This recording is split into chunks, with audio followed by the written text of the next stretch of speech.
Hello बच्चों, कैसे हो आप सब। मेरा नाम है आशीष पांडे। आप पढ़ रहे हैं द टॉपिक मास्टर अपने प्यारे से यूट्यूब चैनल पर। ये है अनसॉल्व्ड सीरीज। रोज रात 8 बजे मिलते हैं हम आपको एक नए अनसॉल्व्ड के साथ। और आज हम सोल्यूशन देने वाले हैं आपको अनसॉल्व्ड सेट नंबर थर्ड, जो कि है 2023 का। और पेपर कोड जरूर देख लिया करें, क्योंकि सेट तो इधर उधर हो सकता है। पेपर कोड 2023 का EL करके है। क्या करके है? ई और एल। तो EL वाला ही पेपर कोड ओपन करेंगे। तो चलिए पहले क्वेश्चन की बात करते हैं। पहला क्वेश्चन पूछा गया कि प्रकाश के परावर्तन के नियम सदैव सत्य होते हैं। किसके लिए होते हैं?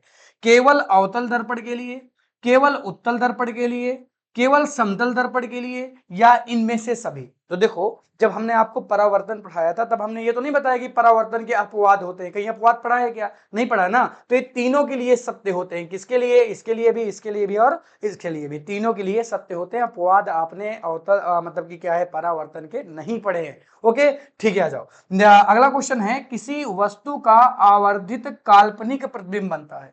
बेटा यहां पर आवर्धित का मतलब क्या है? आवर्धित का मतलब होता है बड़ा। ठीक है, यहां पर बच्चे समझ नहीं पाते हैं कि आवर्धित का मतलब क्या है। तो आवर्धित का मतलब बड़ा है, और काल्पनिक का मतलब, काल्पनिक का मतलब आभासी है। तो ये जो दो वर्ड दिए हुए हैं, कंफ्यूजन बच्चों के दिमाग में पैदा कर देते हैं और समझ नहीं पाते बच्चे कि काल्पनिक का मतलब तो समझ जाते हैं आभासी, बट इसका मतलब कई बार बच्चे आवर्धित का मतलब नहीं समझ पाते। यानी कुल मिला के आपसे ये पूछना चाहता है कि वस्तु का प्रतिबिंब बड़ा बनाना है और आभासी बनाना है। तो बच्चे क्या कहते हैं ना कि उत्तल लेंस में भी तो सर आभासी प्रतिबिंब बनता है, और उत्तल दर्पण में भी सर आभासी प्रतिबिंब बनता है। बच्चा यहां पर आपसे पूछा है कि बड़ा बनना चाहिए और आभासी बनना चाहिए। केवल आभासी से मतलब नहीं है, बड़ा और आभासी। तो बड़ा और आभासी केवल और केवल उत्तल दर्पण में देखने के लिए मिलता है। कंडीशन नंबर 6 कई बार मैंने आपको बताया, हर एक सेट में पूछी जाती है। कि जैसे मैंने ये क्या बना दिया, ये मैंने आपका अवतल दर्पण बना दिया। अब अवतल दर्पण में आपको पता है कि ये P हो गया यानी ध्रुव हो गया, ये फोकस हो गया यानी F हो गया, ये सेंटर ऑफ कर्वेचर यानी C यानी वक्रता केंद्र हो गया।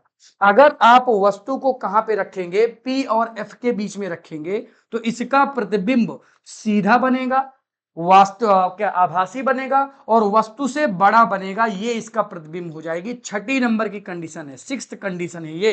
टोटल 6 प्रतिबिंब बनते हैं अवतल दर्पण में। आप बच्चों को याद भी होगा। ठीक है, तो C नंबर आपका सही हो गया। अगला क्वेश्चन है, अत्यधिक उच्च प्रतिरोध वाला तार क्या है? तो ज्यादा प्रतिरोध जिसमें हो, यानी R क्या हो, R ज्यादा हो। तो बच्चा अगर R ज्यादा है तो क्या कम हो जाएगा? धारा यानी I कम हो जाएगी, धारा कम हो जाएगी। और अगर बहुत ज्यादा R बढ़ा दिया जाए तो आपका विद्युत धारा एकदम से कम हो जाएगी। यानी ये विद्युत रोधी होता है। जितना R बढ़ाएंगे उतनी विद्युत धारा कम होगी। इसीलिए मैं कहूंगा ये विद्युत रोधी हो जाएगा। विद्युत यानी विद्युत करंट का, यानी करंट का विरोध करने वाला बन जाएगा जब हम क्या बढ़ा देंगे, आर को बढ़ा देंगे। समझ में आ गया क्या? चलो आ जाओ नेक्स्ट क्वेश्चन की बात करते हैं। क्वेश्चन नंबर 4, 5 और 6 की बात करते हैं।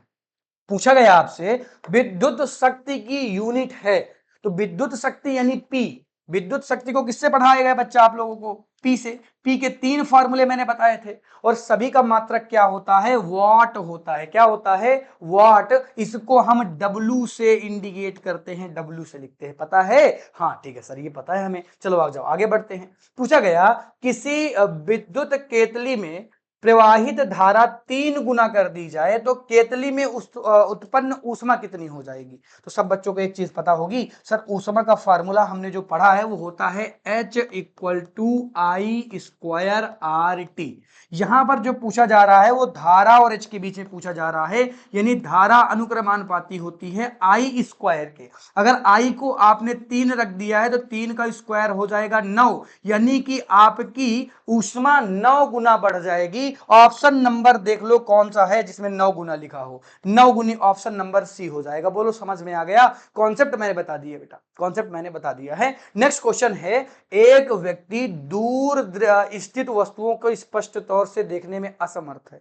तो बताओ कौन सा व्यक्ति है जिसको दूर की वस्तुएं नहीं दिखाई देंगी? जिसको निकट दृष्टि दोष होगा। निकट वाले को निकट की चीजें दिखाई देती हैं, दूर की नहीं दिखाई देती हैं, और दूर दृष्टि वाले को दूर की दिखाई देती है, निकट की नहीं दिखाई देती। सीधा सीधा इसमें होता है। यानी उसको दूर की नहीं दिखाई दे रही हैं, तो उसको कौन सा दोष होगा, निकट दृष्टि दोष होगा। निकट दृष्टि दोष में निकट की तो वस्तुएं दिखाई देती हैं परंतु दूर की वस्तुएं दिखाई नहीं देती हैं, अपोजिट होता है, थोड़ा सा इसमें दिमाग लगाना।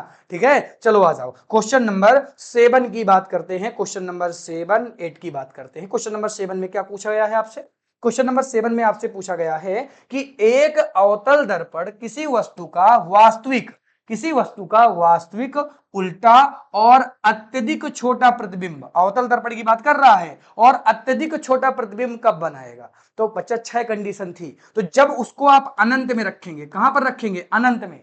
तो जब आप अनंत में रखते हैं, ये पहली कंडीशन है कि जब आप वस्तु को अनंत में रखते हैं तो सबसे छोटा प्रतिबिंब प्राप्त होता है और यह प्रतिबिंब उल्टा होगा और वास्तविक होगा। अनंत कहां गया, अनंत हो गया डी नंबर में। जिन बच्चों को प्रतिबिंब में डाउट हो कि किस तरह से प्रतिबिंब बनते हैं, वीडियो अपलोडेड है, आपको जाना है, इसी डिस्क्रिप्शन में प्लेलिस्ट मिल जाएगी, उस प्लेलिस्ट में लिखा होगा कक्षा 10 का संपूर्ण कोर्स। हिंदी मीडियम वाला देखना, इंग्लिश मीडियम वाला नहीं। हिंदी मीडियम में जाओगे तुम्हें मिल जाएगा, हेडिंग होगी वहीं पर, आप थंबनेल में देखेंगे तो उसमें लिखा होगा प्रतिबिंब निर्माण के नियम, प्रतिबिंब निर्माण किस तरह से होता है, तो वहां पर मैंने आपको बहुत ही बढ़िया तरीके से समझाया है। नेक्स्ट क्वेश्चन की बात करते हैं। कार्बन को वायु में जलाने पर कार्बन डाइऑक्साइड गैस प्राप्त होती है। यानी होता क्या है कि जब हम कोयले को लेते हैं, यानी जैसे मैंने कार्बन को लिया, उसको वायु के संपर्क में लाऊंगा तो यहां पर CO2 गैस प्राप्त होगी। दो रिएक्टेंट हो, एक प्रोडक्ट बनता है, तो क्या कहेंगे, जब दो रिएक्टेंट मिलकर एक प्रोडक्ट को बनाते हैं तो उसको हम कहते हैं संयोजन अभिक्रियाएं। तो ये संयोजन अभिक्रिया का उदाहरण हो जाएगा। क्वेश्चन नंबर नेक्स्ट बहुत ही इंपॉर्टेंट है, आ जाओ।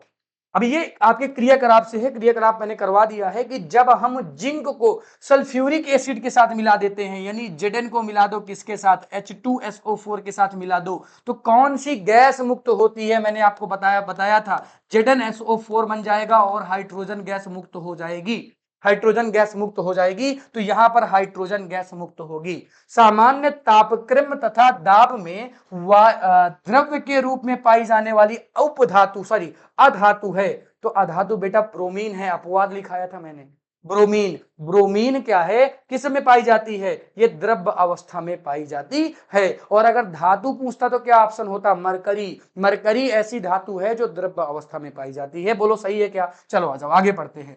प्रोपेनॉन में क्रियात्मक समूह है, मुझे बताओ यहां पर प्रोपेनॉन की बात किया, यानी यहां पर क्या लग गया है, यहां पर ऑन लग गया। बताओ यहां पर कौन सा ग्रुप हो जाएगा, ये आपका कौन सा क्रियात्मक समूह हो जाएगा, जल्दी से इसका ऑप्शन बता दो, चलो जल्दी बता दो कौन सा इसका प्रोपेनॉन में क्रियात्मक समूह है। प्रोपेनॉन में 11 नंबर कौन सा हो जाएगा, 11 नंबर का जल्दी से देख लो, 11 नंबर का कौन सा हो जाएगा, कौन सा सही है, कीटोन। ठीक है, हाँ तो कीटोन सही हो जाएगा, सी नंबर आपका सही है। ठीक है, रोज रात 10 बजे ये क्लासेस होती हैं। अभी ये प्रीमियर्स में चल रहा है, आपको पता है कि दशहरा है, इस समय हम अभी घर में होंगे और ये क्लासेस रिकॉर्ड करके प्रीमियर्स में चलाई जा रही है।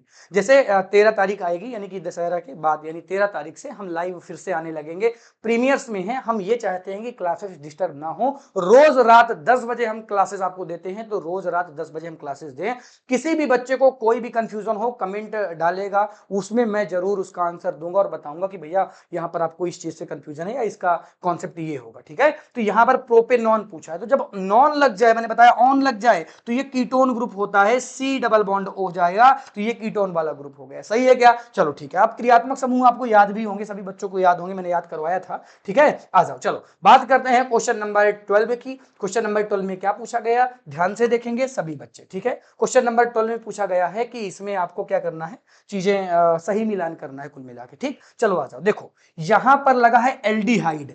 एल्डिहाइड मतलब जिसमें CHO लगा हो, एल्डिहाइड मतलब जिसमें CHO लगा हो। इसमें लिखा है एल्काइन, काइन मतलब आइन लगा हुआ है, इधर आइन लगा हुआ है। आइन का मतलब जहां ट्रिपल बॉन्ड हो, आयन का मतलब जहां ट्रिपल बॉन्ड हो। इसमें कार्बोक्सिलिक समूह है, कार्बोक्सिलिक समूह मतलब बोले तो COOH, बोले तो COOH, और यहां पर हेलो एल्केन हो जाएगा। अब जरा ध्यान से देखो, हेलो एल्केन का मतलब कि कोई भी एल्केन ग्रुप, मतलब हेलो से रिलेटेड कार्बन वो लगे होंगे, जैसे कि आपका I हो सकता है, जैसे Br हो सकता है, ऐसे कर। ठीक है, चलो आ जाओ अब देखते हैं। देखो CHO कहां लगा हुआ है, देखो ये है CHO, ये है CHO। CHO को ऐसे लिखते हैं क्या? बिल्कुल, यानी ए का दूसरा नंबर हो गया, पहले का दूसरा ऑप्शन मिला देंगे। एल्काइन, जहां पर ट्रिपल बॉन्ड लगे हों, ट्रिपल बॉन्ड चौथे नंबर में लगे हैं, तो पहले मतलब दूसरे नंबर को मिलाएंगे किसके, कौन से नंबर के साथ? चौथे नंबर के साथ मिला देंगे। जहां पर CHO लगा हो, देखो COOH ये लगा हुआ है, COOH, इसको कार्बोक्सिलिक ग्रुप बोलेंगे, पहले नंबर से मिला देंगे। अब देख लो, दूसरा चौथा पहला, दूसरा चौथा पहला, दूसरा चौथा पहला और तीसरा, ये ऑप्शन सही हो जाएगा, दूसरा चौथा पहला और तीसरा। ठीक है, किस तरह से सही हुआ मैंने आपको बता दिया, पूरा का पूरा कॉन्सेप्ट समझा दिया। किसी बच्चे को कोई भी प्रॉब्लम हो तो पूछ ले। ठीक है, कमेंट कर दे भैया, कमेंट में मैं हूं। अरे मैं लाइव नहीं हूं, लेकिन मैं कमेंट लगातार आप लोगों की देख रहा हूं, प्रीमियर्स में चल रहा है, मोबाइल मेरे हाथ में ही है अभी। ठीक है, तो कमेंट कर दिया करो कोई भी प्रॉब्लम हुआ करे। चलो आ जाओ, क्वेश्चन नंबर 13 की बात करते हैं। क्वेश्चन नंबर 13 की बात करते हैं। पूछा गया है कि कार्बन की संयोजकता, एक कार्बन 4 बॉन्ड बनाता है तो संयोजकता कितनी हो जाएगी? 4 हो जाएगी, सीधी सी बात, नो बकवास। आगे आ जाओ। चलो, वह जैव प्रक्रम जिसमें हानिकारक पदार्थों को यानी अपशिष्ट पदार्थों को निष्कासित किया जाता है उत्सर्जन कहलाती है। अगला क्वेश्चन है, प्रकाश संश्लेषण के दौरान निम्नलिखित में से कौन सी क्रिया नहीं होती है? नहीं होती है, क्वेश्चन पूछा गया है। तो क्लोरोफिल द्वारा प्रकाश ऊर्जा का अवशोषित होती है क्या? बिल्कुल सही है। प्रकाश ऊर्जा को रासायनिक ऊर्जा में परिवर्तित किया जाता है, बिल्कुल सही है। कार्बन डाइऑक्साइड को कार्बोहाइड्रेट का चयन होता है क्या? बिल्कुल सही है। ग्लूकोज को पायरुविक अम्ल में विघटनित किया जाता है क्या? बिल्कुल गलत ऑप्शन है। ये जो है ये श्वसन के दौरान, ये श्वसन के दौरान होने वाली क्रिया है, श्वसन के दौरान होने वाली क्रिया है बच्चा, श्वसन के दौरान, याद रखिएगा। ये प्रकाश संश्लेषण के दौरान नहीं होता है। ग्लूकोज पायरुविक अम्ल में जब श्वसन हो रहा होता है उस दौरान टूटता है। क्लासरूम में बताया था कि नहीं? सभी बच्चे कमेंट करेंगे, बताया था कि नहीं बताया था? आ जाओ आ जाओ, नेक्स्ट क्वेश्चन की बात करते हैं। क्वेश्चन नंबर 16, 17, 18 और 19। ठीक है, चलो आ जाओ, देखते हैं। बायोलॉजी स्टार्ट हो गई है। पूछा गया है, प्राकृतिक वर्ण या चयन द्वारा जैव विकास का सिद्धांत प्रतिपादित किया था। तो डार्विन ने प्रतिपादित किया था, और ये कल के सेट में भी क्वेश्चन आया था, बच्चों को याद भी होगा। ठीक है, चलो, मेंडल ने अपने प्रयोग के लिए कौन से पौधे का उपयोग किया? मटर, सबको रट गया होगा, कई बार पूछा गया है। निम्न में से किस पौधे में पुष्प एक लिंगी होते हैं? पपीता, मैंने याद करवा दिया था, और ये तो अभी तक में करीब करीब 15 से 20 बार क्वेश्चन पूछा जा चुका है। और मैंने कहा था पपीता याद करके रहना, एक लिंगी के लिए पपीता बेस्ट एग्जांपल हो जाता है। आगे आ जाओ, मानव जनन तंत्र के किस भाग में कॉपर टी को स्थापित किया जाता है? कॉपर टी, ऐसे जो टी जैसे होती है, मैंने बताया था गर्भाशय में स्थापित करते हैं। क्यों? क्योंकि ये गर्भ धारण को रोकती है, गर्भ अगर मतलब प्रेगनेंसी नहीं आती है इसमें। ठीक है, कॉपर टी लगाने से, तो मैंने बताया था, सीधी सी बात हो गई, गर्भाशय में हो जाएगा इसका। ठीक है, प्रेगनेंसी का रिलेशन गर्भाशय के साथ ही है ज्यादातर। चलो आ जाओ, अब बात करते हैं नेक्स्ट क्वेश्चन की, 20वें नंबर क्वेश्चन की। पूछा गया है, किण्वन के बारे में निम्न में से कौन सा कथन सत्य नहीं है? बच्चों, सत्य नहीं है पूछा गया है। तो आ जाओ देखते हैं। यह ऑक्सीजन की अनुपस्थिति में होता है, बिल्कुल सही है, किण्वन ऑक्सीजन की अनुपस्थिति में होता है।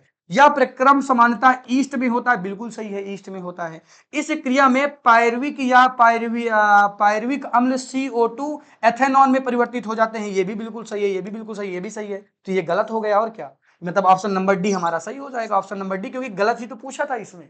ये यह क्रिया माइटोकॉन्ड्रिया में संपन्न होती है क्या? यह क्रिया माइटोकॉन्ड्रिया में संपन्न नहीं होती है। क्या ये बातें क्लियर हैं? सब कुछ समझ में आ गया क्या? कोई भी दिक्कत हो तो आपको कमेंट करना है, कोई भी दिक्कत रहा करे ना बच्चा, कमेंट ड्रॉप कर दिया करो, सर मुझे ये कॉन्सेप्ट थोड़ा सा समझ में नहीं आ रहा है, इसको आप एक बार बताएंगे क्या? तो मैं कमेंट बॉक्स में ही समझाने की कोशिश करूंगा। ठीक है, कमेंट बहुत ज्यादा जरूरी है, और सेशन को लाइक और शेयर जरूर कर दिया करें। अपने अपने दोस्तों को बता दें कि सर हैं हमारे 10 बजे रोज लाइव क्लास लेते हैं, तो 10 बजे सभी लोग को अलार्म सेट कर लिया करें, क्योंकि 20 मिनट की क्लास होती है बच्चा। ठीक है, और हम क्लासेस आपको लगातार प्रोवाइड कराएंगे। जैसे हमारे एमसीक्यू क्वेश्चंस खत्म होते हैं तो हम आपको अति लघुत्तरी क्वेश्चनों की प्रैक्टिस करवाना स्टार्ट कर देंगे।